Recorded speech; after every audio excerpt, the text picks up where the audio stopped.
নমস্কার বন্ধুরা, job care বাংলাতে তোমাদের স্বাগত।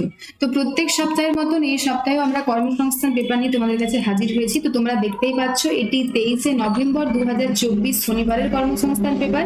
যদিও এটি তার আগে প্রকাশিত হয়েছে 19শে নভেম্বর, আজকে মঙ্গলবার। এই পেপারটির দাম মাত্র 5 টাকা। তোমরা কোনো নিকটবর্তী পেপার দোকান থেকে এই পেপারটি কিনে নিতে পারো, বা যারা কিনতে পারছো না তারা অবশ্যই আমাদের চ্যানেলটিকে সাবস্ক্রাইব করে বেল আইকনে প্রেস করে পাশে থেকো, যাতে প্রত্যেক সপ্তাহের কর্মসংস্থান পেপারের নোটিফিকেশন তোমাদের ফোনে পৌঁছে যায়। তো প্রথমে যে কাজগুলো আমি খুব সংক্ষেপে আলোচনা করছি। রেলে 50,000 গ্রুপ ডি পদে দরখাস্ত নেওয়া শুরু হয়ে গেছে ডিসেম্বরের মধ্যে। ভারত তিব্বত সীমান্ত পুলিশে 526 জন কনস্টেবল ও হেড কনস্টেবল নিয়োগ হতে চলেছে। উচ্চ প্রাথমিক কাউন্সিলিং এ 20% প্রার্থী চাকরি নিতে নারাজ, তো এই জন্য ওয়েটিং তালিকার প্রার্থীদের নিয়োগের আশাও বাড়ছে। কেন্দ্রীয় সংস্থায় অ্যাপ্রেন্টিস নিয়োগ হতে চলেছে 300 জন। রেল টেল কর্পোরেশনে 40 জন অ্যাপ্রেন্টিস নিয়োগ হতে চলেছে। বীরভূম জেলায় 40টি ডাটা এন্ট্রি অপারেটর নিয়োগ হতে চলেছে এবং সিবিআই তে 27 জন চাকরি নিয়োগ হতে চলেছে। তো এরপর এই কাজগুলো আমি খুব ডিটেলসে আলোচনা করতে চলেছি। কি যোগ্যতা, কতগুলো সিট ফাঁকা আছে, তো চলো শুরু করা যাক। তো রেলে 50,000 গ্রুপ ডি পদে যে দরখাস্ত নেওয়া শুরু ডিসেম্বরে, সেখানে পূর্ব রেল, দক্ষিণ পূর্ব রেল, উত্তর পূর্ব সীমান্ত রেল, মধ্য রেল, পূর্ব মধ্য রেল, উত্তর মধ্য রেল, উত্তর পশ্চিম রেল, পূর্ব উপকূল রেল, দক্ষিণ মধ্য রেল, উত্তর রেল, পশ্চিম রেল, পশ্চিম মধ্য রেল, দক্ষিণ রেল ও ইন্টিগ্রাল কোচ ফ্যাক্টরি, দক্ষিণ পূর্ব মধ্য রেল সহ সারা ভারতে 29টি জোনে 21টি রেলওয়ে রিক্রুটমেন্ট বোর্ডের মাধ্যমে গ্রুপ ডি পদে প্রায় 50,000 শূন্যপদের জন্য বিজ্ঞপ্তি বেরোচ্ছে ডিসেম্বর মাস নাগাদ। যেখানে রেল বোর্ড সূত্রে খবর, 50,000 জন শূন্যপদের জন্য বিজ্ঞপ্তি বেরোলেও আরো শূন্যপদ বাড়বে। মাধ্যমিক পাস ছেলেমেয়েরা গ্রুপ ডি পদের জন্য আবেদন করতে পারেন। এনসিভিটি বা এসসিভিটির স্বীকৃত প্রতিষ্ঠান থেকে যে কোনো ট্রেডে আইটিআই কোর্স পাস হলেও আবেদনের যোগ্য। এনসিভিটি অনুমোদিত national apprenticeship certificate NSC course pass হলে আবেদন করার যোগ্য। তবে এই পদের জন্য আইটিআই কোর্স পাস হওয়া বাধ্যতামূলক নয়। বয়স হতে হবে 18 থেকে 33 বছরের মধ্যে। শুধুমাত্র এবছরের জন্য বয়স আরো 3 বছর বাড়তে পারে। তপশিলীরা 5 বছর, ওবিসিরা 3 বছর। অ্যাপ্রেন্টিসরা যত বছর কোর্স করেছেন তত বছর। রেলের কর্মী ও প্রাক্তন সমকর্মীরা যথারীতি বয়সে ছাড় পাবে। মূল মাইনে হবে 18,000 টাকা। প্রার্থী বাছাইয়ের জন্য কম্পিউটার বেস টেস্ট হবে, শারীরিক সক্ষমতার পরীক্ষা ও সার্টিফিকেট ভেরিফিকেশন হবে। কম্পিউটার বেস টেস্ট হবে, অনলাইনে পরীক্ষা হবে সম্ভবত আগামী বছর এপ্রিল-মে মাস নাগাদ। পরীক্ষার প্রস্তুতির জন্য প্রার্থীরা প্রায় 5-6 মাস সময় পাবেন বলে আশা করছেন রেলের উচ্চপদস্থ কর্তারা। অনলাইনে দরখাস্ত করার জন্য বিজ্ঞপ্তি বেরোনোর দিন থেকে 1 মাস পর্যন্ত সময় পাবেন। ভারত তিব্বত সীমান্ত পুলিশে 526 জন কনস্টেবল ও হেড কনস্টেবল নিয়োগ হতে চলেছে। যেখানে কেন্দ্রীয় সরকারের স্বরাষ্ট্র মন্ত্রকের অধীন ভারত তিব্বত সীমান্ত পুলিশে head constable telecommunication sub inspector পদে 526 জন ছেলে মেয়ে নেওয়া হচ্ছে। কারা কোন পদের জন্য যোগ্য? সাব ইন্সপেক্টর টেলিকমিউনিকেশন পদের জন্য ফিজিক্স, কেমিস্ট্রি, অঙ্ক, information technology, computer science, electronics and communication বা ইলেকট্রনিক্স অ্যান্ড ইনস্ট্রুমেন্টেশন বিষয় নিয়ে ডিগ্রি কোর্স পাশে আবেদন করতে পারেন। কম্পিউটার অ্যাপ্লিকেশনের ডিগ্রি কোর্স পাসরা যোগ্য। Electronics and communication, instrumentation, computer science, electrical বা information technology degree BE course পাসরাও আবেদনের যোগ্য। বয়স থেকে 20 থেকে 25 বছরের মধ্যে। মূল মাইনে হবে 35,400 থেকে 1,12,400 টাকা। শূন্যপদ 92টি, এর মধ্যে ছেলেদের জন্য 78টি এবং মেয়েদের জন্য 14টি। হেড কনস্টেবল টেলিকমিউনিকেশন পদে ফিজিক্স, কেমিস্ট্রি, অঙ্ক বিষয় নিয়ে উচ্চ মাধ্যমিক পাসরা এই 3 বিষয়ে মোট অন্তত 45% নম্বর পেয়ে থাকলে আবেদন করতে পারেন। মাধ্যমিক পাসরা আইটিআই থেকে ইলেকট্রিক্যাল বা কম্পিউটার ট্রেডের জন্য 2 বছরের সার্টিফিকেট কোর্স পাস হলো আবেদনের যোগ্য। ফিজিক্স, কেমিস্ট্রি, অঙ্ক বিষয় নিয়ে সায়েন্স শাখায় মাধ্যমিক পাসরা পলিটেকনিক থেকে electronics, communication, instrumentation, computer science, information technology বা ইলেকট্রিক্যাল ইঞ্জিনিয়ারিং এ 3 বছরের ডিপ্লোমা কোর্স পাস হলেও আবেদনের যোগ্য। বয়স হতে হবে 18 থেকে 25,500 থেকে 81,100 টাকা। শূন্যপদ 383টি, এর মধ্যে ছেলেদের জন্য 325টি এবং মেয়েদের জন্য 58টি। কনস্টেবল টেলিকমিউনিকেশন পদে মাধ্যমিক পাস ছেলেমেয়েরা আবেদন করতে পারেন। আইটিআই বা অন্য কোনো প্রতিষ্ঠান থেকে যে কোনো ট্রেডের সার্টিফিকেট বা ডিপ্লোমা কোর্স পাস হলে ভালো হয়। বয়স হতে হবে 18 থেকে 23 বছরের মধ্যে। মূল মাইনে হবে 21,700 থেকে 69,100 টাকা। শূন্যপদ 51টি, এর মধ্যে ছেলেদের জন্য 44টি এবং মেয়েদের জন্য 7টি। শারীরিক মাপজোক হতে হবে। ছেলেদের বেলায় লম্বায় অন্তত 170 সেন্টিমিটার আর উচ্চতার সঙ্গে সামঞ্জস্যপূর্ণ ওজনও থাকতে হবে। মেয়েদের বেলায় লম্বায় অন্তত 157 সেমি হতে হবে। ছেলেদের বেলায় সাব ইন্সপেক্টর পদের ক্ষেত্রে বুকের ছাতি হতে হবে না ফুলিয়ে 80, 80 সেমি ও ফুলিয়ে হতে হবে 85 সেমি। হেড কনস্টেবল ও কনস্টেবল পদের ক্ষেত্রে বুকের ছাতি হতে হবে না ফুলিয়ে 80 সেমি ও ফুলিয়ে হতে হবে 85 সেমি। সব ক্ষেত্রে দৃষ্টিশক্তি হতে হবে চশমা ছাড়া দূরের বেলায় চোখে 6/6 ও 6/9, আর কাছের বেলায় ভালো চোখে N6 ও খারাপ চোখে N9। ভাঙা হাঁটু, পায়ের চেটালো পাতা, শিরাস্ফীতি, টেরা, দৃষ্টি বা বর্ণান্ধতা থাকলে আবেদনের যোগ্য নয়। প্রার্থী বাছাইয়ের জন্য প্রথমে উচ্চতা মাপা হবে, এরপর শারীরিক সক্ষমতার পরীক্ষা হবে, তারপর লিখিত পরীক্ষা ও ডাক্তারি পরীক্ষা হবে। সাব ইন্সপেক্টর টেলিকমিউনিকেশন পদের বেলায় ছেলেদের ক্ষেত্রে 16 সেকেন্ডে 100 মিটার দৌড় আর 7.5 মিনিটে 1 কিলোমিটার 600 মিটার দৌড়াতে হবে, আর মেয়েদের বেলায় 18 সেকেন্ডে 100 মিটার দৌড় আর 4 মিনিটে 45 সেকেন্ডে 800 মিটার দৌড়াতে হবে। হেড কনস্টেবল পদের বেলায় ছেলেদের ক্ষেত্রে 7 মিনিটে 1 কিলোমিটার 600 মিটার দৌড়াতে হবে এবং তৃতীয় সুযোগে 11 ফুট লং জাম্প ও দ্বিতীয় সুযোগে 3 ফুট হাই জাম্প, আর মেয়েদের ক্ষেত্রে 4 মিনিট 45 সেকেন্ডে 800 মিটার দৌড়াতে হবে। 3 নম্বর সুযোগে 9 ফুট লং জাম্প, 3 নম্বর সুযোগে 3 ফুট হাই জাম্প। সফল হলে 100 নম্বরে 100টি অবজেক্টিভ ওএমআর টাইপের লিখিত পরীক্ষা হবে। সাব ইন্সপেক্টর পদের বেলায় প্রথমে পেপার থাকবে এই 3টি বিষয়: জেনারেল ইংলিশ 30 নম্বর, জেনারেল অ্যাওয়ারনেস 35 নম্বর, রিজনিং অ্যাবিলিটি 50 নম্বর। দ্বিতীয় পেপারে 100 নম্বরে 100টি প্রশ্ন হবে, এইসব বিষয়: ফিজিক্সে 100 নম্বর, কেমিস্ট্রি 100 নম্বর, অঙ্ক 100 নম্বর। ইলেকট্রনিক্স 10 নম্বরে, communication 20 number, information technology 10 number, computer science 10 number, electrical 10 number, instrumentation and control 10 number. Head constable পদের বেলায় 100 নম্বরে 100টি অবজেক্টিভ ওএমআর টাইপের লিখিত পরীক্ষা হবে। এই 6টি বিষয়ে: জেনারেল ইংলিশ 20 নম্বর, জেনারেল অ্যাওয়ারনেস 15 নম্বর, রিজনিং অ্যাবিলিটি 15 নম্বর, ফিজিক্স 20 নম্বর, কেমিস্ট্রি 10 নম্বর, অঙ্ক 20 নম্বর। কনস্টেবল টেলিকমিউনিকেশন পদের বেলায় 100 নম্বর 100টি অবজেক্টিভ ওএমআর টাইপের লিখিত পরীক্ষা থাকবে। এই 4টি বিষয়ে: জেনারেল ইংলিশ 20 নম্বর, জেনারেল অ্যাওয়ারনেস 25 নম্বর, রিজনিং অ্যাবিলিটি 25 নম্বর, কোয়ান্টিটেটিভ অ্যাপটিটিউড 30 নম্বর। প্রতিটি প্রশ্নের জন্য থাকবে 1 নম্বর, সময় থাকবে 2 ঘন্টা। এরপর স্কিল টেস্ট, সার্টিফিকেট ভেরিফিকেশন হবে, সব শেষে ডাক্তারি পরীক্ষা। দরখাস্ত করবেন অনলাইনে 14 ডিসেম্বর পর্যন্ত এই ওয়েবসাইটে। তো তোমরা যারা অ্যাপ্লিকেশন করতে চাইছো, অতিরিক্ত তথ্য জানার জন্য স্ক্রিনে দেওয়া প্রদত্ত ওয়েবসাইট তোমরা ভিজিট করে দেখে নিতে পারো। কেন্দ্রীয় সংস্থায় 300 অ্যাপ্রেন্টিস নিয়োগ হতে চলেছে। কেন্দ্রীয় সরকারের পারমাণবিক শক্তি দপ্তরের অধীন নিউক্লিয়ার ফুয়েল কমপ্লেক্সে হায়দ্রাবাদ শাখা ট্রেডে অ্যাপ্রেন্টিস হিসাবে 300 জন লোক নিচ্ছে।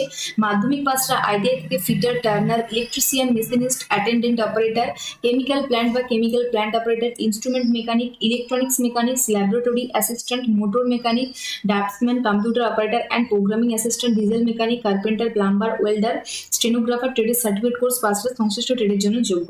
এখানে বয়স হতে হবে 18 থেকে 25 বছরের মধ্যে। তপশিলীরা পাবে 5 বছর, ওবিসিরা 3 বছর বয়সে ছাড় পাবে।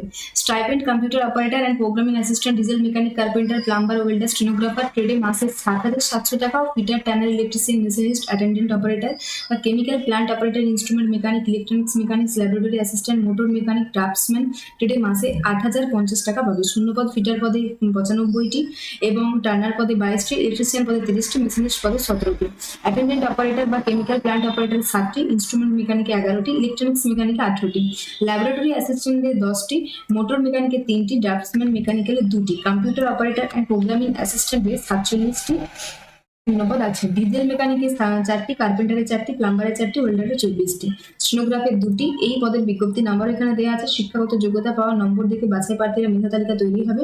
ইলেকট্রিশিয়ান ট্রেডের বেলায় প্রার্থী বাছাই হবে ইন্টারভিউর মাধ্যমে। প্রার্থীদের প্রথমে NAPS এস্টাবলিশমেন্ট কোড পোর্টালে গিয়ে অ্যাপ্রেন্টিস হিসেবে নাম নথিভুক্ত করতে হবে 25 নভেম্বরের মধ্যে। এই ওয়েবসাইটে www.apprenticeshipindia.gov.in নাম নথিভুক্ত করার পর রেজিস্ট্রেশন নম্বর সহ প্রিন্ট করে নেবেন। তারপর system generated application form print করে নেবেন। আরো বিস্তারিত তথ্য পাবেন এই ওয়েবসাইটে। তো যারা অতিরিক্ত তথ্য জানতে চাইছো, স্ক্রিনে দেওয়া প্রদত্ত ওয়েবসাইট তোমরা ভিজিট করে সমস্ত কিছু দেখে নিতে পারো। বীরভূম জেলায় 40টি ডাটা এন্ট্রি অপারেটর নিয়োগ হতে চলেছে, যেখানে বীরভূম জেলার অতিরিক্ত জেলা শাসকের অফিসে কাজের জন্য ডাটা এন্ট্রি অপারেটর পদে 40 জন লোক নিচ্ছে। যে কোনো শাখার graduate computer application, Microsoft Word, Excel, internet সহ সার্টিফিকেট কোর্স পাস হলে আবেদন করতে পারবেন। বয়স হতে হবে 1/11/2024 থেকে 21 থেকে 41 বছরের মধ্যে। পারিশ্রমিক মাসে 11,000 টাকা। শূন্যপদ 40টি। চাকরি হবে 3 বছরের চুক্তিতে। এই পদের বিজ্ঞপ্তি নাম্বার দেওয়া আছে। দরখাস্ত থেকে বাছাই করে মোট শূন্য পদে 5 গুণ প্রার্থীকে লিখিত পরীক্ষার জন্য ডাকা হবে। এই পরীক্ষার প্রশ্ন হবে এইসব বিষয়ে: অ্যারিথমেটিক 10 নম্বর, জেনারেল নলেজ 10 নম্বর, কম্পিউটার নলেজ 10 নম্বর, তারপর 10 নম্বর প্র্যাকটিক্যাল টেস্টের জন্য ডাকা হবে। এরপর হবে 10 নম্বর ইন্টারভিউ। দরখাস্ত করবেন অনলাইনে 30 নভেম্বরের মধ্যে এই ওয়েবসাইটে। এই জন্য বৈধ ইমেল আইডি থাকতে হবে। এছাড়াও পাসপোর্ট মাপের ফটো, সিগনেচার, শিক্ষাগত যোগ্যতা, যাবতীয় প্রমাণপত্র, computer certificate, address proof scan করে নেবেন। এবার ওই ওয়েবসাইটে গিয়ে যাবতীয় তথ্য সাবমিট করলে নাম রেজিস্ট্রেশন হয়ে যাবে। তারপর system generated application form print করে নেবেন। আরো বিস্তৃত তথ্য পাবেন এই ওয়েবসাইটে। তো যারা যারা আবেদন করতে চাইছো অতিরিক্ত তথ্য জানার জন্য স্ক্রিনে দেওয়া প্রদত্ত ওয়েবসাইটে তোমরা ভিজিট করে সমস্ত কিছু দেখে নিতে পারো। সিবিআইতে 27টি চাকরি। কেন্দ্রীয় সরকারের central bureau of investigation assistant programmer পদে 27 জন লোক নিচ্ছে। কম্পিউটার অ্যাপ্লিকেশন, কম্পিউটার সায়েন্সের মাস্টার ডিগ্রি কোর্স পাসরা আবেদন করতে পারে। কম্পিউটার অ্যাপ্লিকেশন স্পেশালাইজেশন হিসাব নিয়ে টেকনোলজির মাস্টার ডিগ্রি কোর্স পাসরাও যোগ্য। কম্পিউটার ইঞ্জিনিয়ারিং, কম্পিউটার সায়েন্স বা কম্পিউটার টেকনোলজি ডিগ্রি কোর্স পাসরা আবেদনের যোগ্য। Computer application, electronics and communication engineering 2 বছরের কাজ করার অভিজ্ঞতা থাকলে আবেদন করতে পারে। ওপরের সব ক্ষেত্রে কম্পিউটার প্রোগ্রামিং, সি প্লাস, সোলারকাল, ইউনিক্স ইত্যাদি ইত্যাদি সংক্রান্ত কাজের জ্ঞান থাকলে ভালো। বয়স হতে হবে 30 বছরের মধ্যে, তপশিলীরা 5 বছর, ওবিসিরা 3 বছরের ছাড় পাবেন। মূল মাইনে পেলেবেলের 7 অনুযায়ী শূন্যপদ 27টি, যেখানে জেনারেল 11 ইয়ার্স এবং ওবিসি এবং তপশিলি জাতিদের জন্য সিট সংরক্ষিত আছে। প্রার্থী বাছাই করবে ইউনিয়ন পাবলিক সার্ভিস কমিশন। এই জন্য দরখাস্ত দেখে বাছাই প্রার্থীদের ইন্টারভিউর জন্য ডাকা হবে। দরখাস্ত করবেন অনলাইনে 28 নভেম্বরের মধ্যে এই ওয়েবসাইটে। তখন পরীক্ষা ফি 25 টাকা অনলাইন জমা দিতে হবে এবং তপশিলি প্রতিবন্ধী মহিলাদের ফি লাগবে না। তো যারা যারা বিস্তারিত তথ্য জানতে চাইছো, অতিরিক্ত তথ্য জানার জন্য স্ক্রিনে দেওয়া প্রদত্ত ওয়েবসাইটে ভিজিট করে তোমরা সমস্ত কিছু দেখে নিতে পারো। রেল টেল কর্পোরেশনে 40টি অ্যাপ্রেন্টিস নিয়োগ হতে চলেছে। কেন্দ্রীয় সরকারি সংস্থা RailTel corporation of India limited 40 জন লোক নিচ্ছে। মোট অন্তত 60% নম্বর পেয়ে electronics and telecommunication, computer science and engineering, civil information technology, electrical engineering এর ডিগ্রি বা ডিপ্লোমা কোর্স পাসরা সংশ্লিষ্ট ট্রেডের জন্য যোগ্য। বয়স হতে হবে 6/11/2024 হিসাবে 18 থেকে 27 বছরের মধ্যে। তপশিলীরা 5 বছর, ওবিসিরা 3 বছর বয়সে ছাড় পাবে। 1 বছরের ট্রেনিং হবে কলকাতা সহ বিভিন্ন কেন্দ্রে। স্টাইপেন্ড গ্রাজুয়েট ইঞ্জিনিয়ারিং ট্রেডে মাসে 14,000 টাকা, ডিপ্লোমা ইঞ্জিনিয়ারিং ট্রেডে মাসে 12,000 টাকা, শূন্যপদ 40টি। এই পদের বিজ্ঞপ্তি নাম্বারও দেওয়া আছে। 1961 সালের অ্যাপ্রেন্টিস সাইন ও 1962 সালের অ্যাপ্রেন্টিস নিয়ম অনুযায়ী ট্রেনিং। তখন আগ্রহী প্রার্থীদের প্রথমে ক্লিনিক ম্যাক্স পোর্টালে গিয়ে অ্যাপ্রেন্টিস হিসেবে নাম এনরোলমেন্ট করতে হবে 30 নভেম্বরের মধ্যে এই ওয়েবসাইটে। এই জন্য একটি বৈধ ইমেল আইডি থাকতে হবে। এর জন্য বয়স, শিক্ষাগত যোগ্যতা, কাস্ট সার্টিফিকেট, পাসপোর্ট মাপের ফটো, সিগনেচার, জেপিজি ফরম্যাটে স্ক্যান করে নেবে। প্রথমে উপরে ওই ওয়েবসাইটে গিয়ে যাবতীয় তথ্য দিয়ে সাবমিট করলে নাম রেজিস্ট্রেশন হয়ে যাবে। তারপর system generated application form print করে নেবেন। আরো বিস্তারিত তথ্য পাবেন ওই ওয়েবসাইটে। তো যারা যারা অতিরিক্ত তথ্য জানতে চাইছো বা যারা যারা আবেদন করতে চাইছো তারা স্ক্রিনে দেওয়া প্রদত্ত ওয়েবসাইট ভিজিট করে সমস্ত কিছু দেখে নিতে পারো। ওয়েটিং তালিকার প্রার্থীদের নিয়োগের আশা বাড়ছে। যেখানে স্কুল সার্ভিস কমিশনের মাধ্যমে 2016 সালের আপার প্রাইমারি নিয়োগ চলছে। এর মধ্যে কয়েকটি বিষয়ের কাউন্সিলিং প্রক্রিয়া শেষ করে প্রার্থীরা স্কুল জয়েনিংও করছে। কাউন্সিলিং এর দিনই প্রার্থীদের হাতে নিয়োগের সুপারিশপত্র দেওয়া হচ্ছে। ওই সুপারিশপত্র নিয়ে প্রার্থীরা সংশ্লিষ্ট স্কুলে জয়েনিং এর জন্য যাচ্ছে। তবে স্কুল সার্ভিস কমিশন থেকে নিয়োগের আরো একটি সুপারিশপত্র সংশ্লিষ্ট স্কুলে না পৌঁছানো পর্যন্ত প্রার্থীদের জয়েনিং এর জন্য অপেক্ষা করতে হচ্ছে। সুপ্রিম কোর্টের রায়ে 2016 সালের পরীক্ষা থেকে আপার প্রাইমারি নিয়োগে যে গতিতে চলছে তাতে চাকরি প্রার্থীরা খুশি। তবে এবারে কাউন্সিলিং এ প্রতিদিন যেসব প্রার্থীদের ডাকা হচ্ছে তারা সবাই হাজির হচ্ছে না, অর্থাৎ প্রায় 20% প্রার্থী এই চাকরি করতে চাইছেন না। স্কুল সার্ভিস কমিশন আগেই জানিয়েছিল যারা কাউন্সিলিং এ আসবেন না তারা যেন কাউন্সিলিং এর দিনই জানিয়ে দেন যে তিনি ওই চাকরি করতে চাইছেন না, তাহলে ওয়েটিং তালিকায় থাকা প্রার্থীদের নিয়োগ করতে সুবিধা হবে। স্কুল সার্ভিস কমিশনের এই আবেদনের প্রায় সবাই সাড়া দিয়ে তারা যে চাকরি করতে চাইছেন না সেটা জানিয়ে যাচ্ছেন। এই মানবিকতায় কাজে স্কুল সার্ভিস কমিশন খুব খুশি। যেখানে নিয়োগের জন্য এত আন্দোলন হলো সেখানে কেন এত প্রার্থী চাকরি করতে চাইছেন না এই বিষয়ে বহু প্রার্থী জানান তারা গত 10 বছরের মধ্যে PSC, clerkship, ICDS, primary teacher, ডাক বিভাগ, কেন্দ্রীয় সরকারের বিভিন্ন সংস্থা সহ ইত্যাদি চাকরি পেয়ে গেছেন। তাই ওই চাকরি ছেড়ে এখন এই চাকরিতে জয়েনিং করলে সার্ভিস কন্টিনিউয়েশন থাকবে কিনা, আগের চাকরির মাইনে থেকে এই চাকরির মাইনে কম হয়, অনেকের পছন্দের স্কুল না পাওয়ার জন্য অনেকেই বিভিন্ন কারণে যেসব সংস্থায় চাকরি করছেন সেখানে সেটেল হওয়ার জন্য নতুন করে আর এই চাকরিতে আসতে চাইছেন না। তাই প্রতিটি বিষয়ে প্রায় 20% শূন্যপদ ফাঁকা থাকছে। 14 নভেম্বর বাংলা ও ইংরেজি বিষয়ের মধ্যে 707 জন কাউন্সিলিং ডাকা হয়েছিল, কিন্তু সেখানে 153 জন প্রার্থী চাকরি নেবেন না বলে জানিয়েছেন। স্কুল সার্ভিসের নিয়ম অনুসারে প্যানেল তালিকায় থাকা প্রার্থীরা চাকরি করতে না চাইলে ওই শূন্যপদ পূরণ করা হবে ওয়েটিং লিস্টে থাকা প্রার্থীদের থেকে। যত প্রার্থী চাকরি করতে অস্বীকার করবেন, ওয়েটিং তালিকায় থাকা প্রার্থীদের সুযোগ ততই বাড়বে। তাই ওয়েটিং তালিকায় থাকা প্রার্থীরা খুবই খুশি, তারা আশা করছেন ওয়েটিং তালিকায় থাকা সব প্রার্থীদের চাকরি হোক। তো এই ছিল আজকে আমাদের কর্মসংস্থান পেপারের বিস্তারিত আলোচনা।